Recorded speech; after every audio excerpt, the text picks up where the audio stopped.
अलग समय पे हुआ, तो फिर कैसे कोरिलेट करेंगे?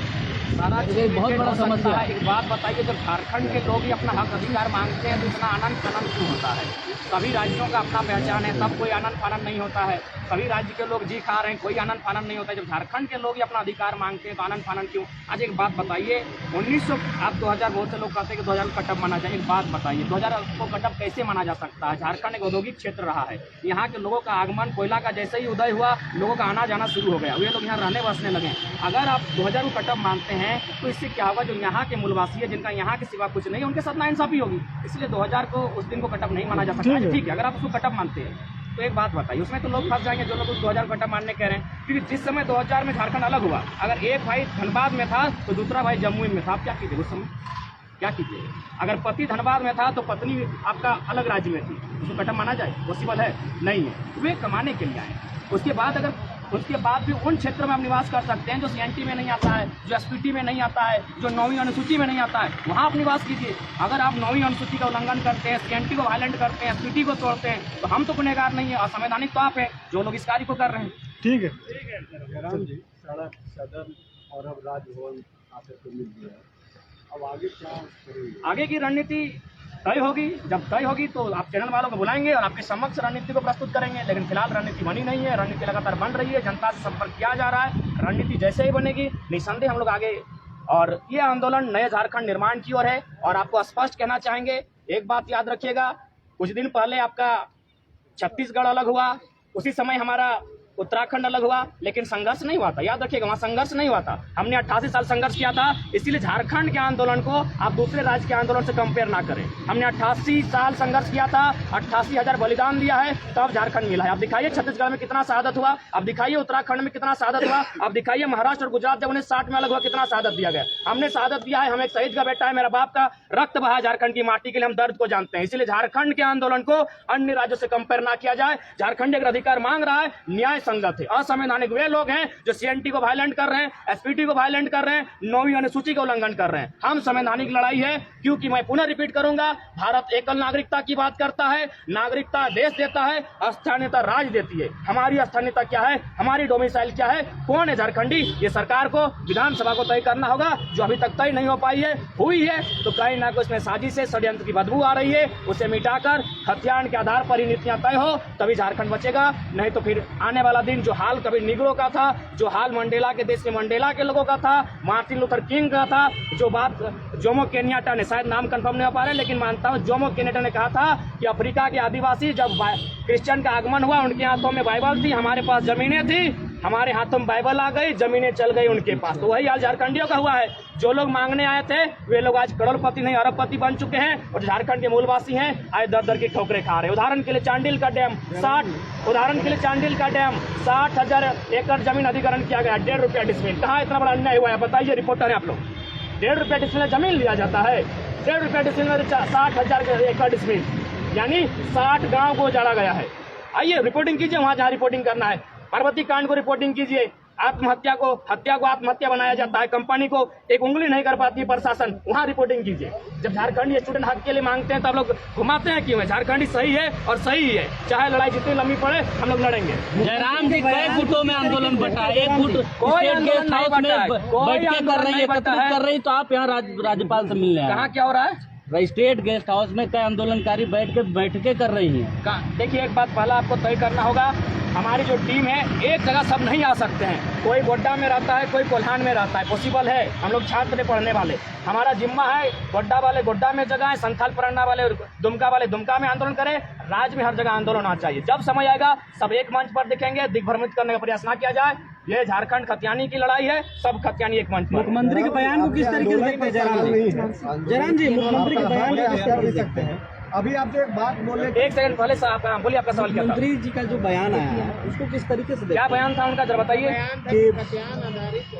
कोर्ट में वापस आ जाएगा। ठीक है, आप खतियान आधारित स्थान नीति बनाइए और नियोजन नीति में एक लाइन लिखिए कि जो झारखंडी है वही लोग इसको दावा कर सकते हैं। और दावा किस आधार पे करेंगे? आवासीय स्थानीय के आधार पे करेंगे, बात खत्म हो जाएगी। अरे 2 लाइन तो नियोजन नीति में जोड़ना ही है। आपका सवाल। एक सवाल इस बात में बोला कि आदिवासियों के हाथ में हमारे प्रदेशों में जो है बाइबल संभाले गया। दूसरे पर देखना है, गलत सुना आपने, केन्या का बात कहा है, आप लोग दिग्भ्रमित ना करें। आपको कोई दिग्भ्रमित नहीं कर रहा है जरा भी। नहीं, आप मीडिया वाले हैं, आप लोग गलत क्यों कह रहे हैं? हम दूसरा प्रदेश से बात मैंने नहीं कहा केन्या को हाँ, केन्या को मैंने कहा। लेकिन अब झारखंड में ये चीजें देखने को मिल रही है। आप जो केन्या की बातें बोल रहे हैं झारखंड में देखने को मिल रहा है। देखिए, बाइबल यहाँ भी तमाया गया है। इसका मुझे जानकारी नहीं है। मैंने चूंकि मंडेला का उदाहरण दिया, मैंने चूंकि मार्टिन किंग लूथर का उदाहरण दिया, मैंने इस पर स्टडी नहीं किया है। जब मैं स्टडी करूंगा इस विषय पर बात करूंगा। ठीक है। एक वीडियो आपने जारी किया था जी। जब आपका एग्जामिनेशन है आंदोलन से दूर हो रहा है, क्या वो वीडियो सत्यता है? हाँ। आगे आप आंदोलन में जी रहेंगे? जी जी, एग्जाम था, एग्जाम का पेपर हम लिख चुके हैं, मेरा सेमिनार था उसको प्रेजेंट कर चुके हैं, और फिर मेरा 15 या 20 दिन बाद फिर से सेमिनार प्रेजेंटेशन होगा। लेकिन आंदोलन चलता रहेगा, मेरी भूमिका होगी, मेरा समय रहेगा, हम आएंगे, आंदोलन करेंगे, क्योंकि आज झारखंड ही नहीं लड़ता है तो निस्संदेह कभी लड़ नहीं पाएगा। चलो चलो। मैसेज दिया है हमारी टीम को, और निस्संदेह उन पर आशा है कि इस विषय पर संज्ञान देंगे, माननीय मुख्यमंत्री को विधानसभा संज्ञान देंगे, और विधायक का जो है उसका कर्तव्य विधेयक बने हमारे लिए, हम यही मानते हैं।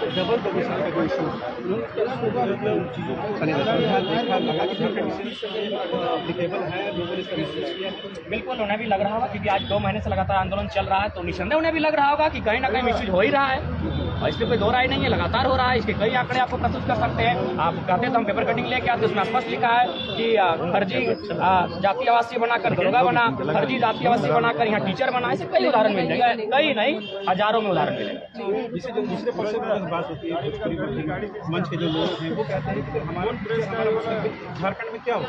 एक बात बताइए, क्या ये उचित होगा कि आप 2 राज्यों में आप घोषणा पत्र में लिखिए कि हमारे जो बच्चे हैं या फिर हमारे जो लोग हैं जो यहाँ बस गए हैं वे अन्य राज्यों में जहाँ आपका है वहाँ दावा नहीं करेंगे? आप वहाँ दावा मत कीजिए, क्योंकि शायद और एक घटना थी जब किसी व्यक्ति ने सुप्रीम कोर्ट में अपील किया था आरक्षण को लेकर, सुप्रीम कोर्ट ने खारिज किया कि आप आरक्षण एक ही राज्य में ले सकते हैं।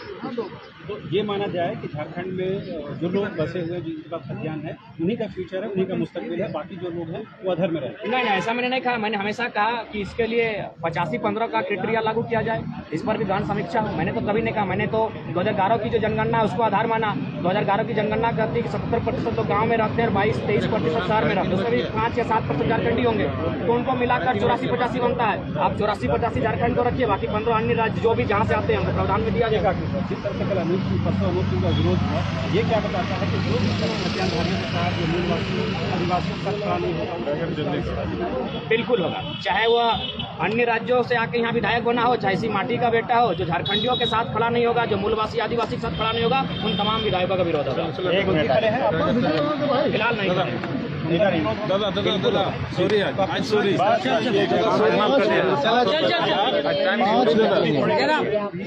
ठीक है, लोग साथ में नहीं लिए। देखिए, पहला बात है सीएम कहीं ना कहीं किसी दबाव में है। सीएम अगर सीएम ने इस बात को कहा तो सबसे पहला बात है, अगर जो होता है चीटिंग का, जो होता है धोखेधड़ी का जो केस बनता है वो सीएम पर बने, क्योंकि सीएम ने कहा था कि खतियान की जो नीतियां हैं, नियोजन नीति, स्थान नीति में बदलाव किया जाएगा। तो यदि कोई गुनहगार है राज्य में, तो पहले गुनहगार हमारे आदरणीय मुख्यमंत्री महोदय, उन्होंने जनभावना को ठेस पहुंचाया है। 3.25 करोड़ की जनसंख्या है हमारी झारखंडी, उसे कहीं ना कहीं छलने का ठगने का काम किया है। आप खुद अपने मैनिफेस्टो में आके बात कीजिए, आपने कहा है 32 खतियान की बात, आपने कहा है कि जो पुरानी नीतियां उन्हें रिजेक्ट करेंगे, तो गुनहगार हुए। 1985 का खतियान जब लागू हुआ था तो आजसू और बीजेपी ने मिलकर करवाया था, और अभी आपको खतियान नहीं लागू हुआ था महोदय, एक बात क्लियर कीजिए। समय 1985 खतियान नहीं कहा गया था। 1985 से जो लोग रह रहे हैं, जो डीड भी जिनके पास है, नहीं भी है, मैंने 1985 को माना गया था। अगर आप वहाँ से उस समय से रह रहे तब झारखंडी है, जो कि गलत है। उस समय आजसू भी आप लोगों के समर्थन में क्योंकि 1985 लागू की जाए, लेकिन आजसू भी फिर से 1932 के समर्थन में। देखिए, राजनीतिक हवा है, जनता के साथ लोग इधर उधर करते रहते हैं, लेकिन बिल्कुल निसंदेह भारतीय जनता पार्टी के साथ साथ आजसू भी दोषी है 1985 की नीति बनाने में, और जनता ने उन्हें सबक दिया, उन्हें उनकी सरकार को पदमुक्त किया। तो अभी वो 1932 को लेकर क्या है, तो क्या लग रहा है कि वो झारखंडियों की गुड बुक्स में रहना चाह रही है? शायद उनका यही लग रहा है कि वे गुड बुक्स में रहना चाहते हैं, उनके दिलों में रहना चाहते हैं। बाकी ऐसा कुछ दिख नहीं रहा है, लेकिन झारखंडी जनता समझ चुकी है। अब यहाँ से आर पार की लड़ाई होगी, नए झारखंड के निर्माण की लड़ाई होगी। एक ऐसी लड़ाई होगी जहाँ झारखंड को पहला अधिकार मिले, बाकी जो छूट जाए भाई कीजिए ना। आपका देखिए तमिलनाडु में आपका ग्रुप डी का वैकेंसी वहाँ खाली हो जाता है, जाइए वहाँ जो जाना है, बंगाल को जाना है, महाराष्ट्र को जाना है, बिहार यूपी जिसको जाना है, तो उस प्रकार झारखंड उसे संपन्न राज्य बनेगा। बस यहाँ का जो रेवेन्यू जाता है उसे रिटर्न वापस किया जाए, जो नियम था उससे झारखंड फलेगा। लेकिन उस पर किसी की चर्चा नहीं है, कोई विजन नहीं है, कोई मिशन नहीं है। यहाँ सबका एम्बिशन है अपनी संपत्ति बढ़ाना। विजुअल नहीं बना है, थोड़ा वहाँ पे खड़ा हो जाइए ना। बस 5 मिनट में खाली। जयराम महतो ने अपने साथियों के साथ राजभवन में राज्यपाल रमेश बैस से मुलाकात की। मुलाकात कर बाहर निकले हैं। जयराम जी, किन बातों को लेकर ये मुलाकात? हमारे जो मुद्दे हैं, जिससे झारखंड आज 22 सालों से चल रहा है, खतियान आधारित स्थानीय नीति, नियोजन नीति झारखंड के हित में, उद्योग नीति, विस्थापन नीति और साथ ही 10th और 12th का जो नियोजन नीति था उसे रद्द किया जाए। क्योंकि देखिए हमारे बहुत सारे भाई बंधु महाराष्ट्र में रहते हैं, तमिलनाडु में, गुजरात में रहते हैं, वहाँ उन्होंने पढ़ाई कर लिया, 10th और 12th वहाँ पास कर लिया। ऐसे में क्या होगा, वगैरह झारखंडी हो जाएंगे। रांची में बहुत सारे जर्मनी के लोग रहते हैं, उनके बच्चों ने यहाँ से 10th 12th किया, क्या वे झारखंडी हो जाएंगे? तो इसलिए ये कहीं ना कहीं अनैतिक, 10th और 12th झारखंड से पास होना और यहाँ दावा करना अनैतिक है। तो हमने इस बिंदु को रखा। उसके बाद क्योंकि बात करता है, गलत बात है।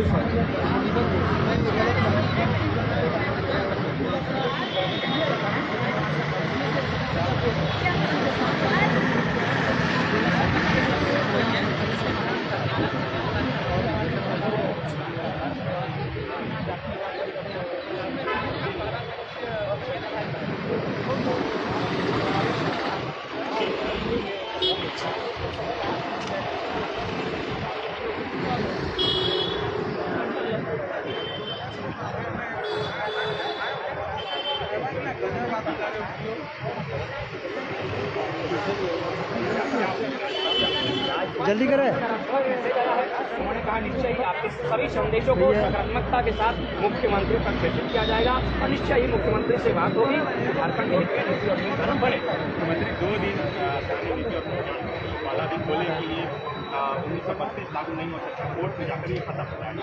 दूसरे दिन वो आए सदन में और वो बोले कि जनभावना के अनुरूप हम लोग दोनों बयान को कैसे देखें? देखिए, पहला बात, जब उन्होंने 1932 जब स्पष्ट कहा, मना किया, तो एक जनता में जो आक्रोश था वो आक्रोश देखने को मिला। हर जगह उनका पुनः उनका विरोध शुरू हुआ। तब उन्होंने अपने स्टेटमेंट को बदला। इसीलिए हम आंदोलन को जिंदा रखना चाहते हैं कि अगर सरकार विधायक अगर बैकफुट पर है तो जनता के आंदोलन के कारण। इसलिए हम बार बार कहते हैं कि आंदोलन जीवन जल्दी चलना। कई लोग जो है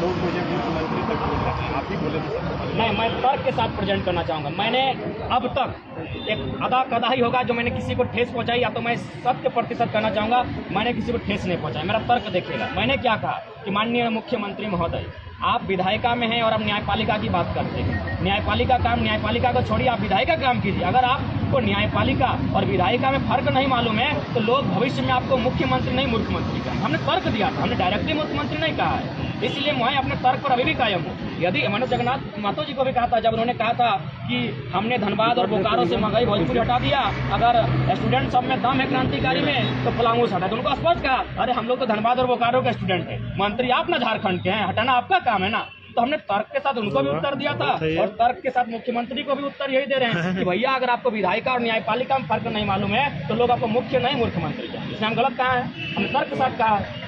मुख्यमंत्री यह भी बोले कि फुटबॉल के मैदान में 4 दिन माइक पकड़ लेने से कोई नेता नहीं बन जाता। उन्होंने नाम नहीं लिया, लेकिन लग रहा था कि नहीं, डायरेक्ट एकदम डायरेक्ट हमला हम ही पे है, क्योंकि फुटबॉल में कमेंट्री के कारण ही आज जो पूरा स्टेट हमको सुन रही है, तो मेरा कॉन्फिडेंस वहीं से आया है। क्योंकि हम एक निर्धन छात्र हैं, हम कोई मंत्री का बेटा नहीं है कि हमको कोई बड़ा मंच बुला के कोई भाषण करने के लिए देता। तो क्या करते भाई, फुटबॉलर थे हम, फुटबॉल खेलते थे, अच्छा खेलते थे, जो शब्द रखने लगे, 5 मिनट संबोधन करने लगे और मेरा कॉन्फिडेंस वहीं से आया है। मैंने फुटबॉल खेला हूँ, इसमें कोई झूठ नहीं है, सत्य है। मैंने बहुत सारी ट्रॉफियाँ जीती हैं। और एक बात, अगर हेमंत दादा ने ऐसा कहा कि एक फुटबॉल खेलने वाला नेता बनने जा रहा है तो मेरा नहीं, देश के महान संत आदरणीय स्वामी विवेकानंद का अपमान कर रहे हैं। क्योंकि विवेकानंद ने कहा था कि भारत के युवाओं, अगर भारत को आज़ादी दिलानी है तो तुम्हें फुटबॉल खेलना होगा। क्यों?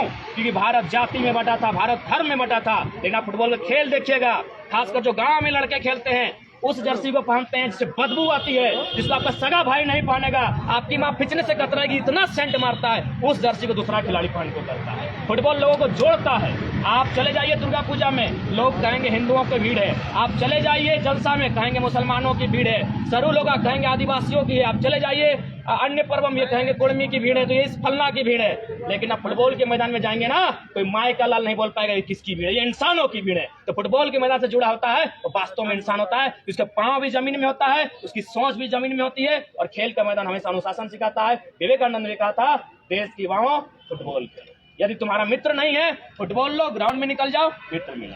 फुटबॉल गलत नहीं है। उन्होंने तो गीता और फुटबॉल में कहा था फुटबॉल को पहले चाहिए, विवेकानंद ने कहा था, तब गीता पढ़ने में इंटरेस्ट होगा।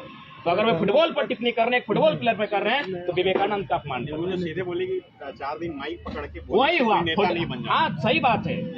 फुटबॉल शब्द में आया ना भाई, फुटबॉल का मैदान शब्द में आया ना, फुटबॉल का शब्द आया नहीं, विवेकानंद का अपमान किया। मतलब हेमंत सोरेन आपके भाषण को सुन रहे थे? नहीं, वे नहीं सुन रहे हैं। अच्छा, सुनाया उनका सुनाया जा रहा है। चूंकि कोयलांचल के 11 विधायक के पद मैं स्पष्ट करना चाहूँगा, जो मेरा गांव में एक बहुत बड़ा टूर्नामेंट होता है, वहाँ लगभग 100-150 टीम भाग लेती है। और चीफ गेस्ट, चूँकि खेल का कार्यक्रम है, वो कोई पार्टी पॉलिटिक्स नहीं है, जिससे टर्न होता है उन्हें बुलाते हैं। उस कार्यक्रम में बहुत सारे विधायक मंत्री आए हैं, लगभग 4-5-6 विधायक आ चुके हैं, अब तक 10-12 साल से चल रहा है। तो उन्होंने कान भरा होगा, पूछा भाई गिद्र में की करा लो, तो बोल दिया भाई गिद्र में फुटबॉल खेला लो और भाषण दे लो। तो गिद्र में आरोप पूछा लाए कहा देंगे आज। जिस प्रकार गुरुजी का आंदोलनकारी है, ठीक है, बड़ा नाम है, सम्मान करते हैं, विनोद बाबू के साथ चले, हम भी आंदोलनकारी का बेटा है। फर्क है आप सीएम के स्टूडेंट हैं। एक बात किसी ने कहा था नरेंद्र मोदी को, जब उनसे कुछ बात हुई थी कि मोदी जी पहले आप भी एक सांसद है, हम भी एक सांसद है, लेकिन आप प्रधानमंत्री बन गए, उससे पहले आप सांसद हैं। ठीक उसी प्रकार एक आंदोलनकारी के पुत्र हैं, हम भी एक आंदोलनकारी, फुटबॉलर बाद पहले में आंदोलनकारी शहीद का बेटा, इसको याद दिला दीजिए उनको। तब आगे अब क्या कीजिएगा? गाँव को जोड़ दिए हो, नहीं गाँव नहीं है। देखिए, अगर मुख्यमंत्री जो वर्तमान सरकार है नहीं बना पाती है, निसंदेह मैं युवाओं को वही संदेश दूंगा जो असम में हुई थी 1985 में, कुंवारों की सरकार बनी थी। तमाम छात्रों को कहेंगे सड़क पर आओ, और ये कभी जीत 81 में 81, जो लोग अगर 2-4 रहे तो बात करते ठीक है, नहीं तो एक भी विधायक 2024 का सूरज देखना नहीं चाहिए। क्या कुछ मुद्दों को लेकर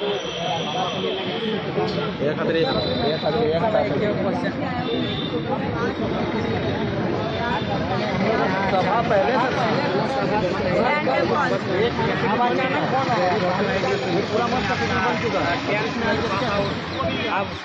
हाँ, प्रो बीसी का यूज करने के लिए हम आए थे, ज्ञापन सौंपने आए थे। वहाँ पे स्थानीय को मिलेगी। तो प्रश्न ये है कि स्थानीय है, क्या आधार होगा स्थानीय होने का?